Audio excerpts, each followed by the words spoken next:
Good morning, Kalind. Good morning, Kanish.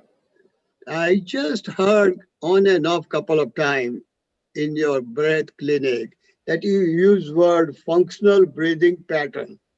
Now, I'm not too sure what that is, so I'll appreciate if you can explain a little bit what is the functional breathing pattern is and how we can do it and what's the advantage on that too. That's a very interesting question, actually. Breathing pattern, as you know, we have been given a number of choices to breathe. Believe it or not, I mean, breathing is breathing, right? But interestingly, there are choices. Why nature gives us choices? For example, there are two entry points: nose and the mouth. Because sometimes if the nose is blocked or something, then you have to have another alternative. Right, But one is better than the other. One is sometimes preferred than the other. Not sometimes, but most of the time, nose breathing is preferred. So there are people who, why is that? Because what is supposed to happen functionally?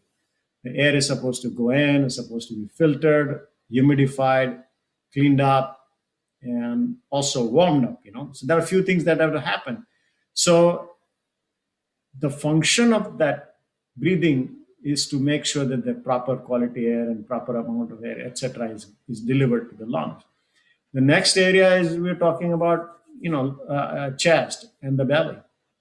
And while you're sitting up, most of the blood flow is, for example, like in the base of the lungs there. And so good amount of oxygen exchange to the blood will occur for the lower part of the chest. And so if person is breathing fast or shallow or something, and more breathing is upper in the upper part of the lungs, like for chest breathing, for example, then the amount of exchange will not happen properly. And so now you're talking about the function. What the main function of breathing is what? To get more oxygen to the blood exchange and properly. So when you're talking about functional breathing pattern, how are you breathing? So let me ask you this: what's your usual way you breathe? Is there something that you have normal breathing, or you have some situation that you're handling? usually, I do the normal breathing, but when I'm a little bit climbing the step or I'm a little tired or something, I might go for a little bit of deep breathing where I Mm. think more oxygen can come. But Yeah. normally, I do the normal breathing, that pattern Mm. what nature has set up. So functional breathing pattern basically involves, like what you said, mouth breathing is not a good breathing. So Right. person should be nasal breathing, number one. Number two, functional breathing is usually quiet.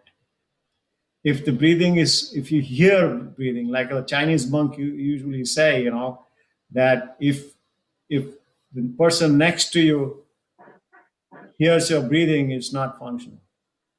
They should not hear it. When you hear it, that's the second stage. When you when you don't hear it and just feel it, that it's automatically happening. That's the best stage.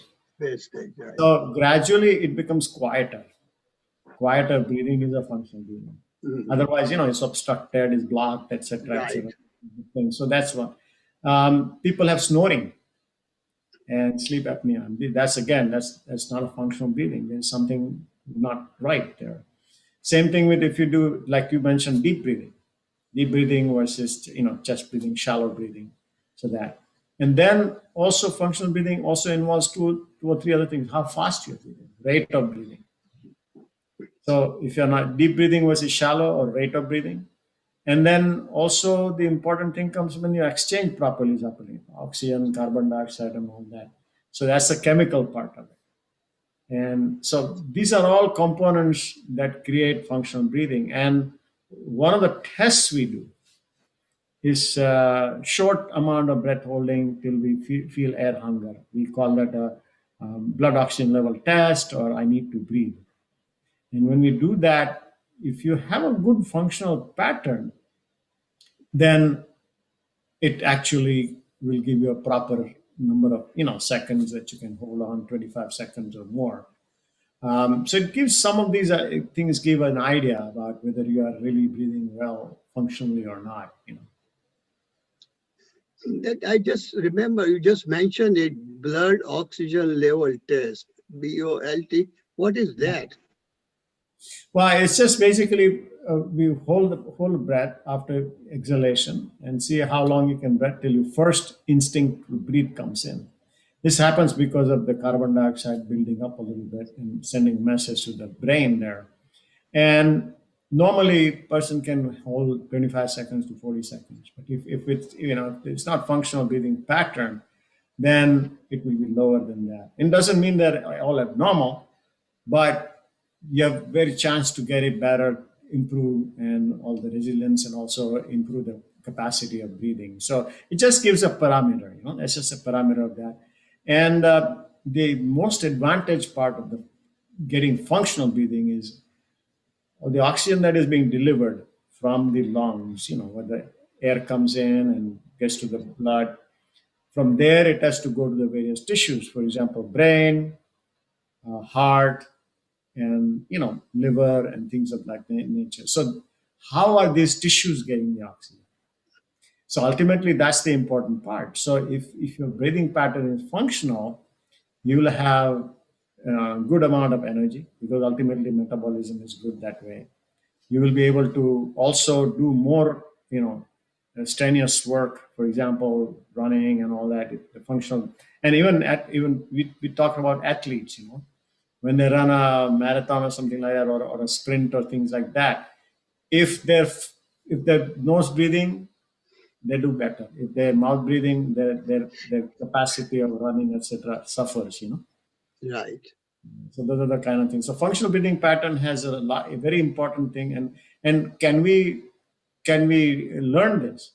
Yeah, of course. That's the whole idea about developing conscious breathing patterns and learning to breathe, in a way that benefits all our organs, and including mind functioning and awareness and all that. So in other words, that pattern is not one pattern. It's individually set pattern. It's not one pattern fit for all. It's not, but generally we think it's functional for that person or not. That's an Right. important point. And generally, the pattern means, like if we have seen that more and more people who have not a proper pattern, for example, no breathing and not deep breathing, shallow breathing, they have situations, they have problems with disease process, and then they cannot handle it well. In this day in the pandemic, for example, it changes the pattern. It changes the breathing pattern. So if you work with it, you can get a much better outcome from handling various infections and lung problems and heart problems and so on and so forth. Wow, wow. Thank you very much for your information.